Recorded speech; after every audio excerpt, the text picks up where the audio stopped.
guys, I am Nandini Singh. I welcome you all to WTF20, world's biggest 3-day dig- digital conference for artists. WTF is brought to you by PrintShop by Designhill, which is one of the fastest growing creative print-on-demand marketplace. I would like to thank our associating Instagram partners, Illustrators Artists Club, Graphic Designers Club, Pattern Designers Club, Typography Designers Club, Logo Designers Club, and our online partner, Milan Art Institute. It's my great pleasure to be here, really, and we feel really honored to welcome our keynote speaker for the day, Dong. He's a 24-year-old calligrapher currently based in Germany. He's originally from South Korea and has been studying calligraphy for the past 3 years. He's fluent in 4 languages, guys, which is huge, actually. So he knows German, Korean, French, and English, and I'm sure that's what helps him to create content for a more diverse audience in the calligraphy niche. So he's got his own brushes, Brush DK, which have been downloaded by thousands of people around the world and continue to bridge the gap between traditional as well as modern calligraphy tools. So we are so honored to have him on board with us. Today he's going to talk about how to find your flow in lettering, tools, techniques, and process. So Dong, thank you so much for taking out the time to join us. If you want, you can say hi to the audience. Oh yeah, hey. Thank you so much for the introduction, and also thank you for having me. It's basically everything that you already said. My name is Dong Lee. A lot of people just call me DK. It's easier that way, I guess. And I'm a 21-year-old calligrapher who's currently based in Germany, and I've been doing it for the past 3.5 years now. I'm also currently studying at University of Mannheim, Media and Communication, and I'm coming from you live from my dorm room, currently in self-quarantine. And yeah, through this keynote, I'm basically going to share part of my journey, how I went from, the left artwork to basically my most recent artwork in brush lettering. And we will discuss, well, first of all, we will discuss the tools and some of the techniques I use to really level up my skills. And then another thing a lot of people were curious about is how I got to my own style, so finding your own style, and how I built my following over the course of the 3.5 years. And in between each section, we can also have, AMA section where you can ask me anything. And I know a lot of you are coming here from my Instagram as well, and who do iPad lettering. So I'm also giving away a free brush pack, and I'm going to share the details later in the keynote. So make sure to keep on watching. And without any further ado, let's start with the tools. So my very first brush was the Tombow Duo brush pen, and I'm sure a lot of people know this brush. It's kind of everywhere on Instagram as well. And after that, I kind of used the Tombow Fudonosuke soft brush and hard brush for one of my most recent works as well. And those two have been the core, I guess, the essentials for the longest time. Tombow recently came out with this color pack as well that I can also really recommend. And also maybe another brand, Pentel, the sign pen, also really nice for the style that I'm going for, but also just in general for modern calligraphy. You see in bullet journaling. And then, of course, how can I forget the Crayola markers? They're not necessarily brush pen, but the tip in itself makes it very easy to get used to the thick downstrokes and thin upstrokes. So that's also something that I can highly recommend.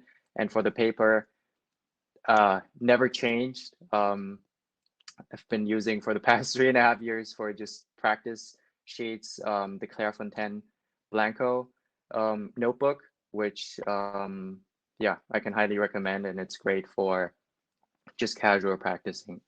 And I know what you've realized is that it's very minimal. Like for 3.5 years to only have these sets is very minimal, because I really believe when it comes to the start, especially, that too many options will eventually block your creativity. And there's been a lot of studies and articles as well that the more options you have, the more likely you're going to have, the more likely you're going to procrastinate on things.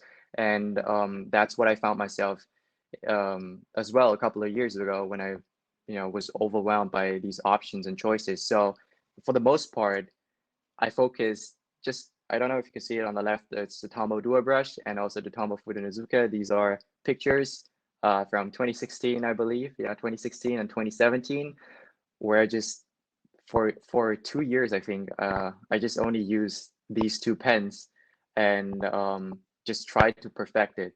And in fact, this on the left side was also done with the Tombow Fudonozuka, and on the right side was also done with the same pen. So focusing down, like, yeah, focusing on only one pen, one brush pen in the beginning is not necessarily a bad thing. It's like, on the contrary, I feel like there's, like, especially with Instagram, you see all these new pens, and you like, the number one question I got asked is like, which pen did you use? And for me, it's always the Tombow Fudonozuka or the Tombow Duo brush. In my videos, you can see them as well, and that's why I try to focus on one single brush at a time. And obviously now I'm kind of expanding as well. I'm trying to adjust the more I work with other brands and checking out new products. But for the majority of the time, I had my foundation built solely on the Tombow Fudonozuka. And so yeah, this is what you have. Apple always says like the best camera you have is the one you have in your pocket. And I also agree, like the best brush pen you have is the one you carry around everywhere. This is the one I carry around with me. And yeah, and that's basically it about tools. So I'm going to make a cut here. As a left-hander, I find upstrokes with a brush difficult as it is. As a left-hander, I find upstrokes with a brush difficult as it is pushing the bristles rather than pulling. Do you have any advice regarding ways to get around this? Left hand, it's kind of difficult for me as a, like, because I'm not left-handed, obviously, but it really depends on like which stage you're at too. I feel like it for the most part, I'd say to decreasing the speed, I found myself working for me, because in the beginning I tried to rush, and that caused a lot of issues in the beginning. But for the most part, if you decrease the speed and take it slow, I feel like that might be a better way to handle it. But obviously, it's kind of difficult because I'm not left-handed, so there might be someone else who's better suited to give that answer. But decreasing the speed is the one that comes to my mind, the solution. Is it? Okay, yeah. What are your recommendations on Japanese and Chinese letter calligraphy? What tools do artists use for traditional Japanese and Chinese calligraphy? I'm not really into like right now I'm only focusing more like maybe Korean, but like Japanese and Chinese letters are also new for me. It's kind of hard, but for the traditional tools they use, it's just a basic brush. I found myself seeing those tools used. I hope that Okay, answers. so Dong, I have one question for you because I have seen your Instagram throughout, and I've loved your wallpapers and your story highlights.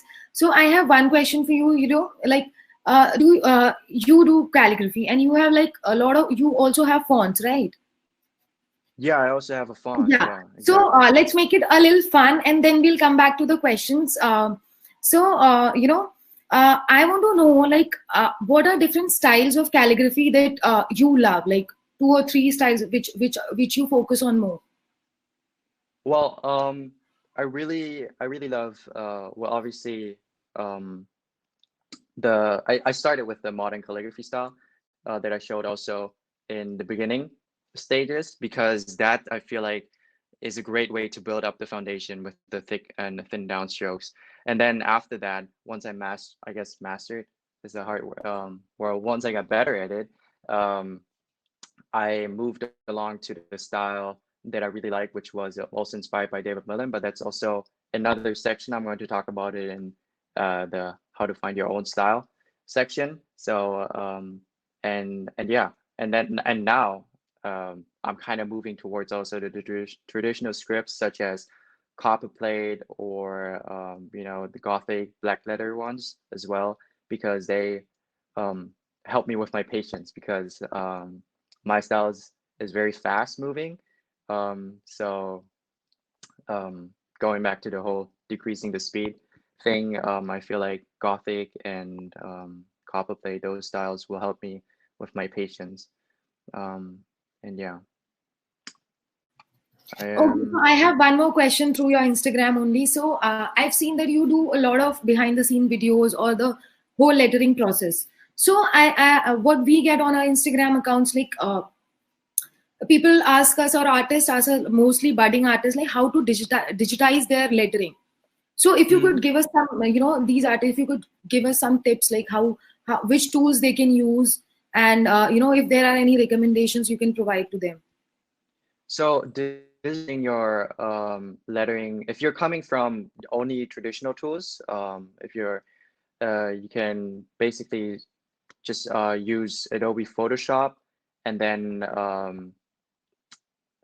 well, there's certainly tutorials out there as well, but what I would say is using, if you're already in the Adobe suite, using Adobe Illustrator and then Adobe Photoshop to overlay the images, the ones you see on my feed as well. Those are the two programs I use mainly. And then obviously we have iPad lettering with Procreate. Those are basically the tools that I use. So if I don't have my iPad around, I basically snap a picture with my phone and import it into Adobe Illustrator and Adobe Photoshop. And that's how I digitize it. But if I have my iPad around, then I can just use my Apple Pencil and right away, and then it's already digitized. So those are the two main ways I've been digitizing my work. So yeah, Okay, I'd that's say, great.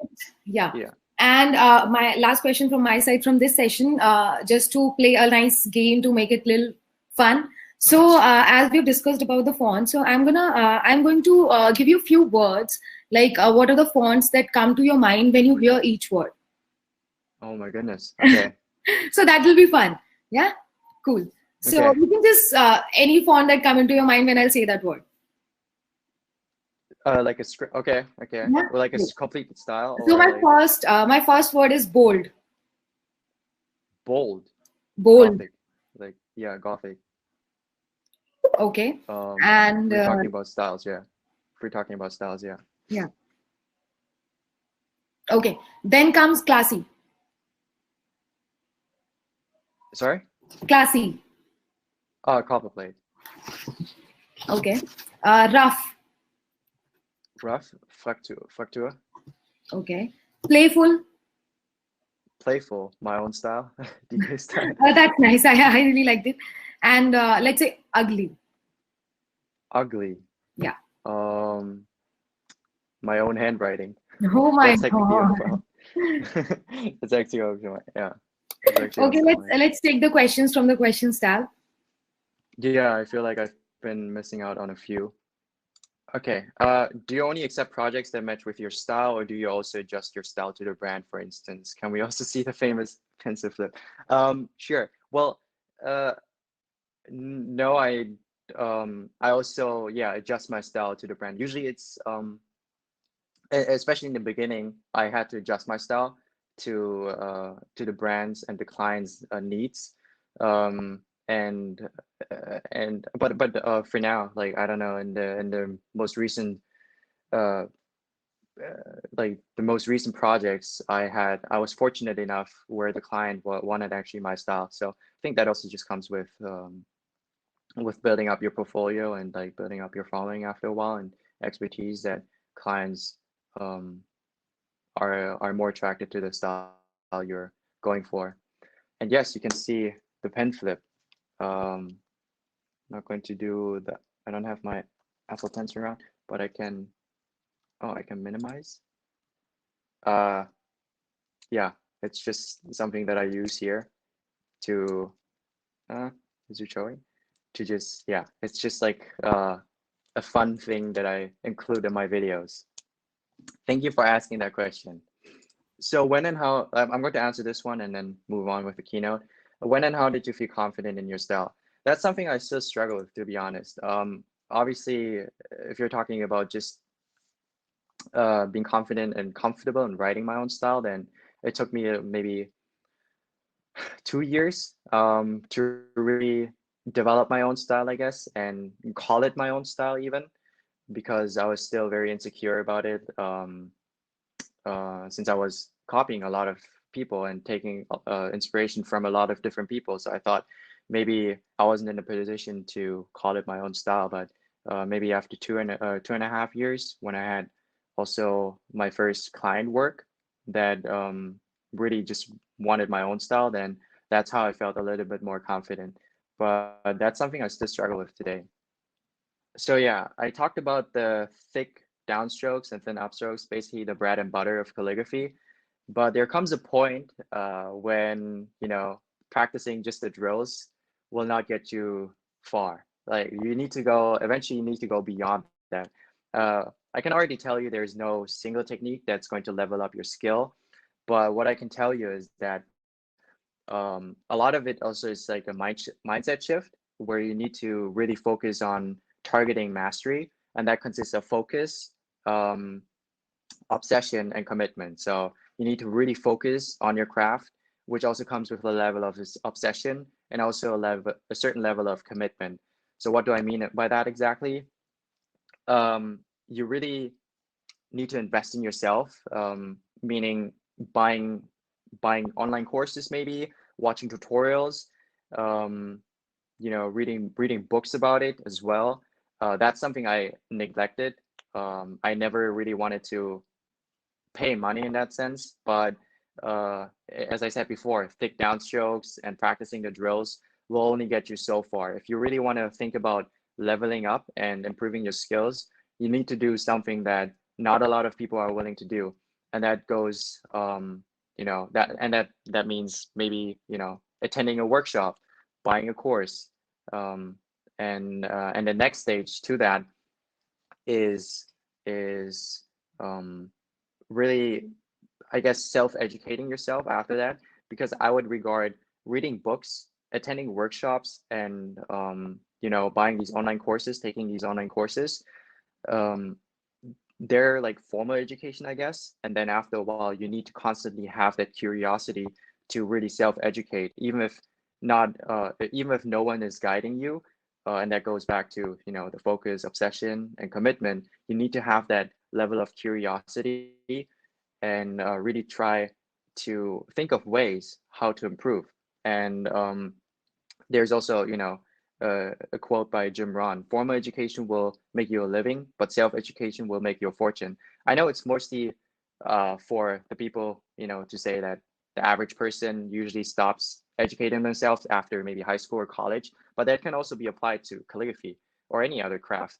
After attending that workshop, you need to be willing to, capitalize on that and going to the next level. And for me, that was traveling. So I knew after a while, after watching my inspirations and after taking courses from them, I knew that I had to go a little bit beyond that. So that included me buying a ticket and flying over to them, DMing them on Instagram, "Hey, I'm going to be in Japan, for example, or South Korea.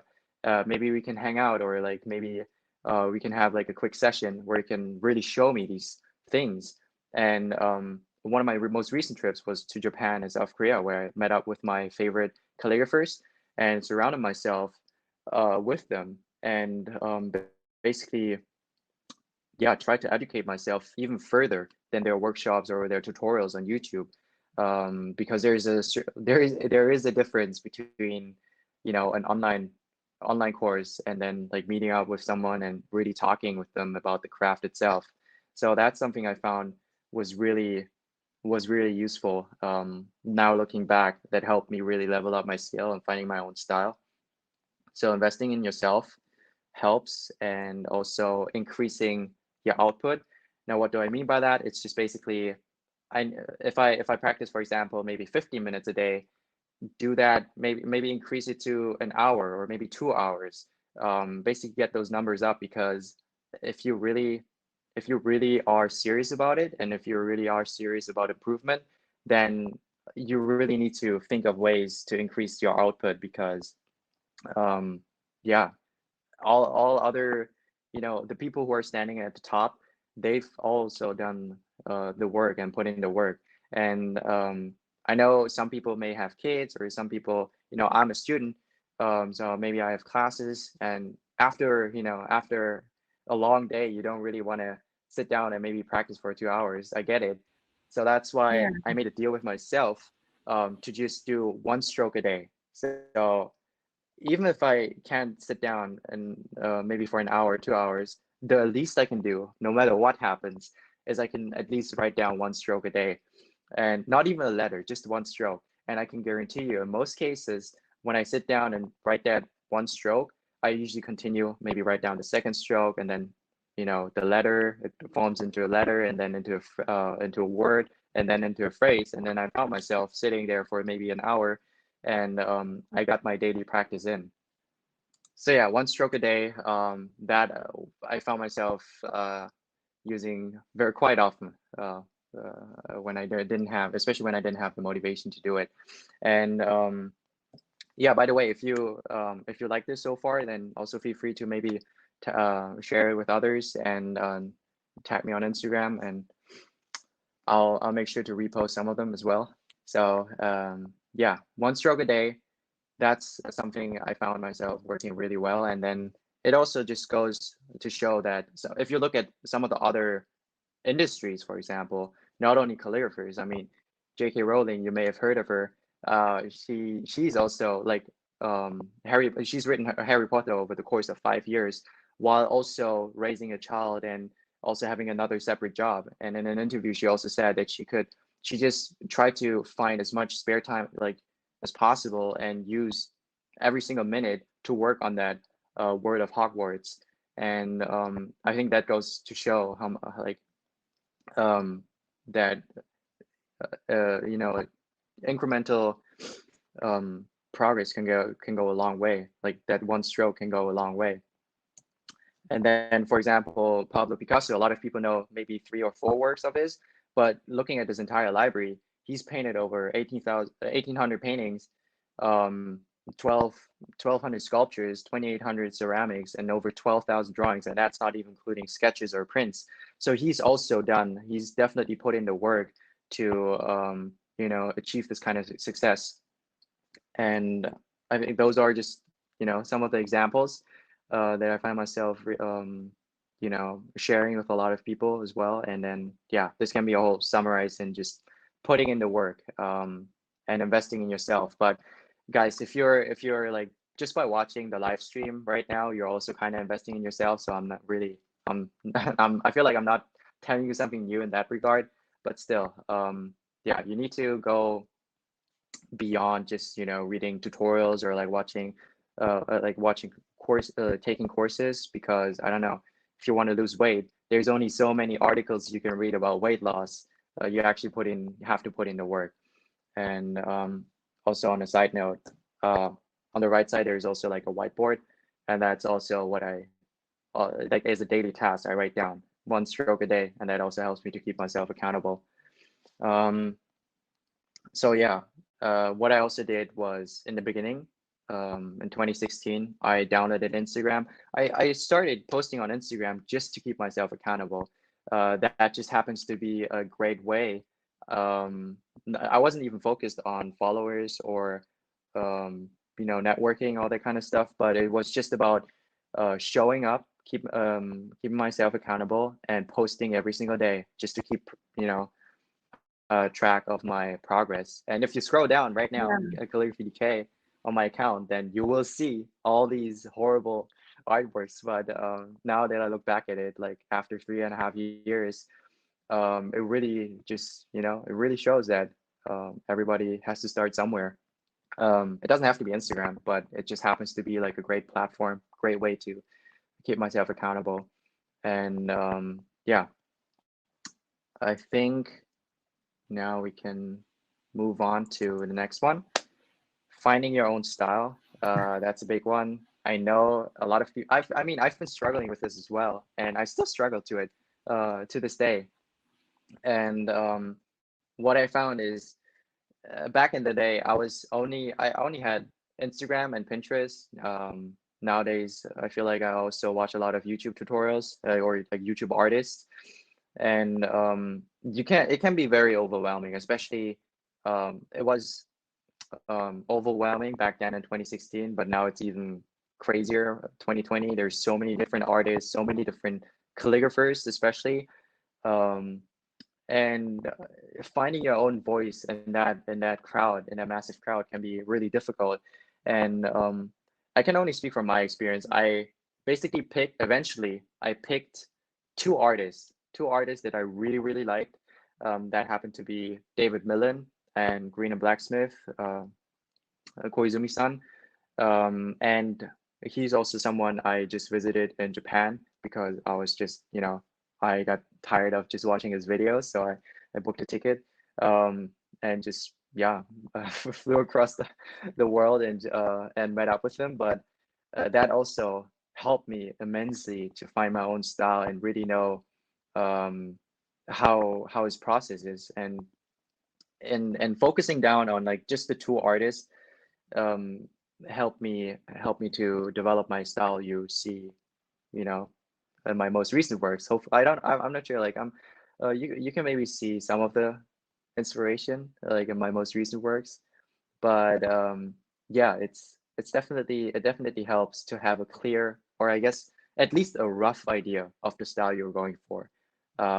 That's something, but you already know, I guess, what you like, what kind of style you like. Some people may prefer copperplate, some people may prefer Gothic. For me, it happened to be this style, this more freestyle, and yeah, uh, that, and then I basically took everything that I liked, maybe from David Millen. I liked the A, even if it's just a single letter, how he wrote the A, I just took that, made it my own. And then I took maybe the D from Green and Blacksmith, um, copied it a lot. And then I also wrote a lot and tried to incorporate it in my own style.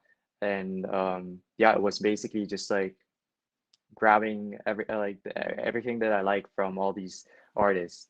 Eventually, this list expanded, but in the beginning stages, David Millen and Green and Blacksmith were my main inspirations.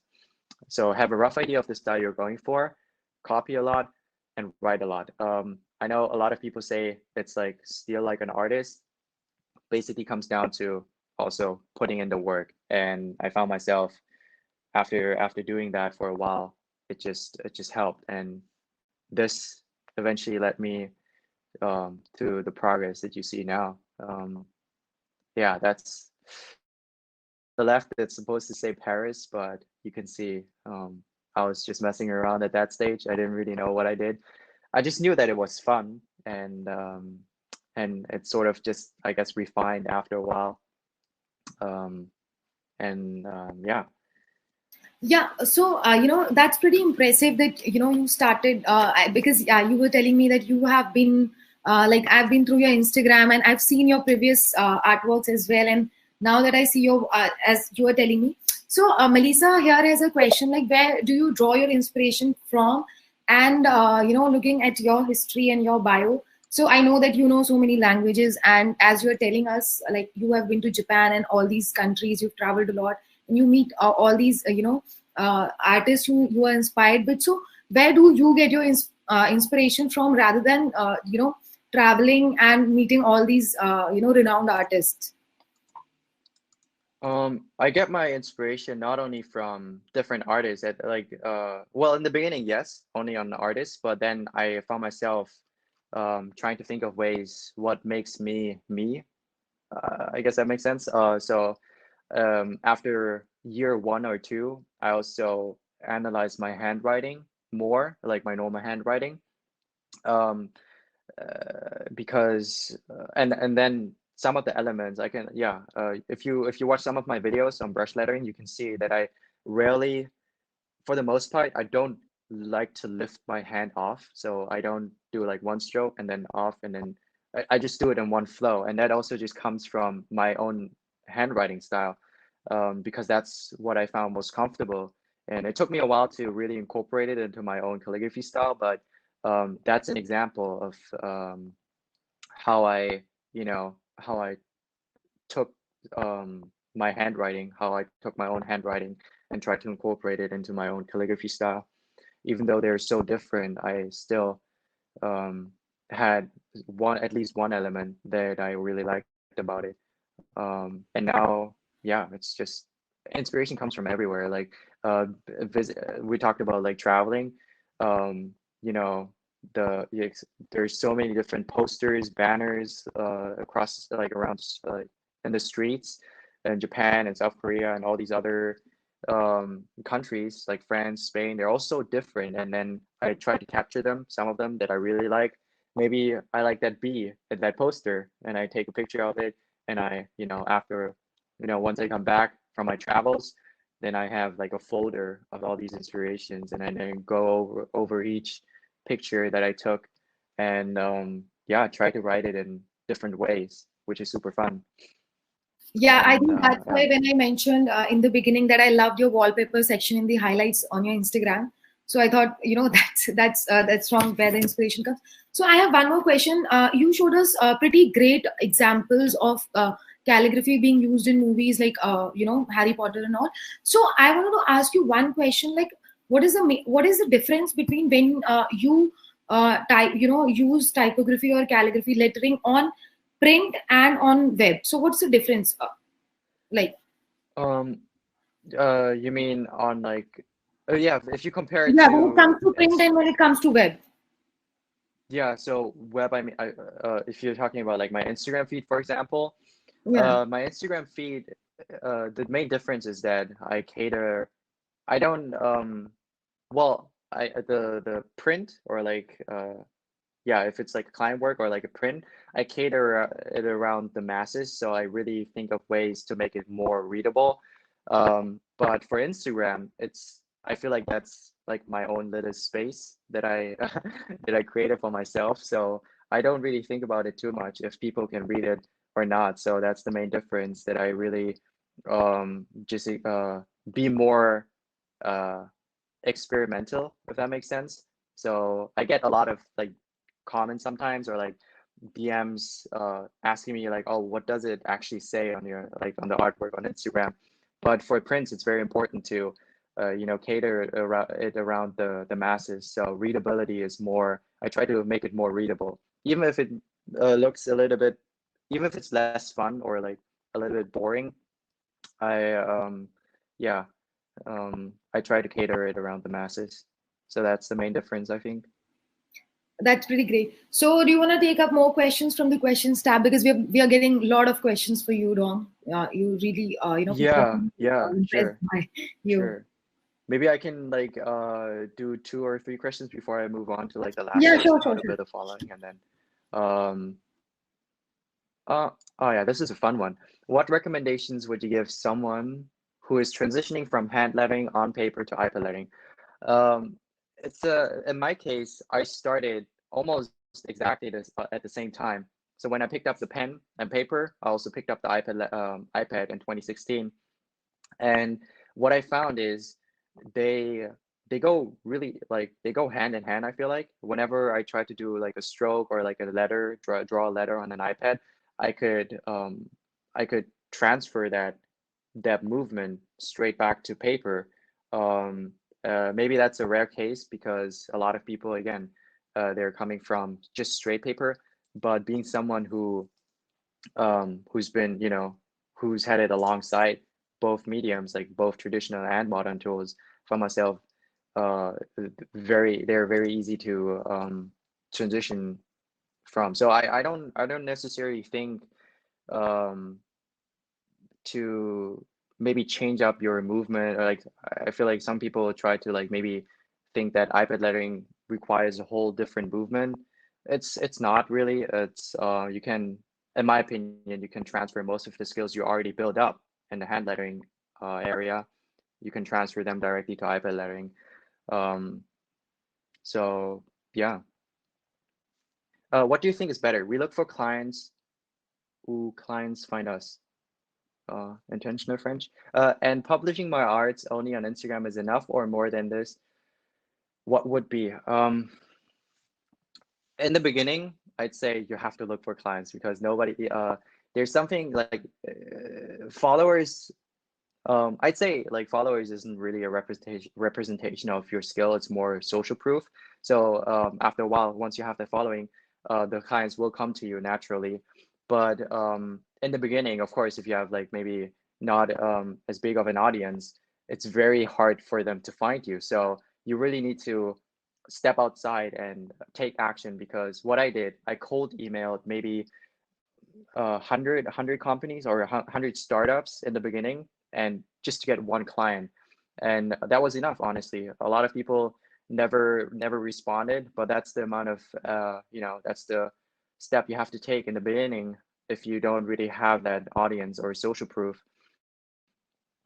So uh, it's hard to say what is like. It's hard to say that this is better, but it's just something you have to do. Like you have to, in the beginning, you have to look for clients, um, and I don't know. Like once you have that following, the clients will eventually find you. Publishing my arts only on Instagram. If you've been doing Instagram for maybe a year or so and still haven't seen traction, then maybe it's time to maybe move to a different platform or even offline. I always try to go to as many art center or like art events as possible, especially in the beginning, just to get myself out there and trying to show them my portfolio. Uh, and because sometimes Instagram, it's so unreliable in the beginning, because what if Mark Zuckerberg decides to shut down Instagram the next day? Like, there isn't really too much we can do about it. So that's why relying only on one platform is kind of risky. So I would definitely say Instagram, expanding your networks, maybe Pinterest, maybe YouTube, um, or maybe TikTok, which has been gaining traction in the recent weeks and months. Uh, what is your website URL? If you click that button, then you'll be redirected to my website, and you can also sign up to receive freebies and a lot of updates regarding workshops and resources. So yeah, thank you for answering that, asking that. Sorry, I'm looking at the time. I'm Yeah, I know. probably We're running out of time. It's we have 15 minutes more left. So I have one more question. yeah. People are asking really great questions. That's what impresses me. Like people have really great choice of questions for you. So I have one more question. It's kind of very simple, but it's kind of really important and essential for artists who are growing. So it's like, what are the 3 most common typography mistakes that you see people make usually, or web Um, or on print? um, 3 most common mistakes. Um, Now I have to think about it. I'd say that just goes along with the things that I talked about too, like trying to maybe focus too much on the materials rather than the craft itself.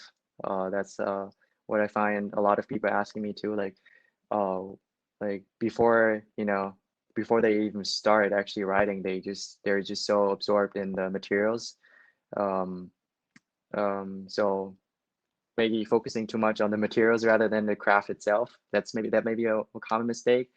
Um, and yeah, another one um, that's also quite common is that um, the with the especially with the like thick and downstrokes, they don't spend a lot of time, I guess, um, practicing the drills. I know it's tempting. Well, maybe that's just from my experience, but I know it's tempting to just move on to like whole words, entire words or like phrases. Um, but it's very, very important to build up your foundation, because if you don't have that, it will haunt you like like uh it will haunt you still, like maybe after 4 or 5 years. Yeah, that's very Um, true. That's very true. so working on that core foundation is very, very, very important. So yeah, I'd like to move on with like the last section, how to build a following, I guess. Okay. So yeah, how to build a following. That can be on any social media platform. I'm just going to focus on Instagram, for example. So on the left side, that was my feed in 2016. And when I just hit, I feel like 100 followers, yeah, 100 followers, and that even took me, like, to give you guys a bit of perspective, that took me like 3 to 4 months to get to 100 followers, and maybe 30 or 40 of them were just bots. So that was, I guess, not even real 100 followers. And now 2020, I'm sitting at around 30,000, and you really build a following over the past 3.5 years being on various social platforms. I feel like you build a following by using your experience, passion, and skill to add real value to the lives of others. And that can be in many different forms, the value part. If you look at, for example, The Rock, he's got 176 million people following, and a lot of people find like follow him because he's giving him. I mean, he's working out almost daily, and that's also a form of value, because that's motivation, and that's why a lot of people struggle with that as well. And if you look at, for instance, in the calligraphy niche, the Calligraphy Hub, they're catering and sharing artworks from different artists. So I follow them because I get a lot of inspiration from that, and that's also a form of value. So we really need to think about ways how do I use my experience and passion and skill to add real value to the lives of others. If you focus on that, and if you have an answer for that, the followers will come, and maybe not rapidly, but they will eventually, like, they will continually build up. That I'm proof of that. I basically, well, first of all, I didn't really focus on followers in the beginning. Just it was just a way to keep myself accountable. But maybe after a year or so, I realized, oh, this can be like a great way to build a platform and have like an audience, a community. Then I really tried to bring value to the community, and that was, for the majority of the part, that was for me just um, tutorials, or maybe just sharing my progress pics. Um, and yeah, I think once you have the clear answer for that, I feel like you'll be able to stand out in that crowd, because 2020, there's so many different calligraphy accounts and so many different artists. You really need to think of ways to stand out. And if I could go back to 2016, or even if I would start a new account, what I would also do is niche down. So like really specific, like attract a very specific audience. So in marketing, there's this saying, the riches are in the niches. And even with calligraphy, there's so many different styles of copperplate, Gothic, my own style in that sense, the freestyle. And if you only say, oh, this account is just about calligraphy, it's going to be very, very hard in the beginning to attract a lot of people. But if you say, hey, this account focuses on, practicing daily drills, copper plate style, like with the copper plates script, then you'll find it much easier to attract those people. And yeah, again, if you build a following, if you want to build a following, you should definitely niche down, um, and eventually. Uh, you'll be able to build a community. Um, and yeah, and I think it's also, sometimes you also kind of lose focus on like if you focus too much on the numbers, you could sometimes tend to forget that there are real people behind that single digit. And you you shouldn't worry too much about the numbers in the beginning, because, like, for example, now in my live session, I don't really care if there are maybe 1,000 people or if there's only one person. I'm still going to deliver the same live session to that one person, and to that maybe 1,000 people crowd like it's still the same, because how you do anything is basically how you do everything, and you should always focus more on delivering value than the numbers. So that's my piece of advice. And yeah, it's almost like it's basically the end of the session. But if you want to win a free brush pack giveaway, you can leave a comment under my most recent video. I'm going to share the link in just a second with you guys. And yeah, that was basically it. I don't know if you still have time for a couple of for a couple of questions, but if I didn't answer your question, you can also feel free to just message me on my Instagram, and I can give you a more detailed answer. And yeah, thank you so much for having me.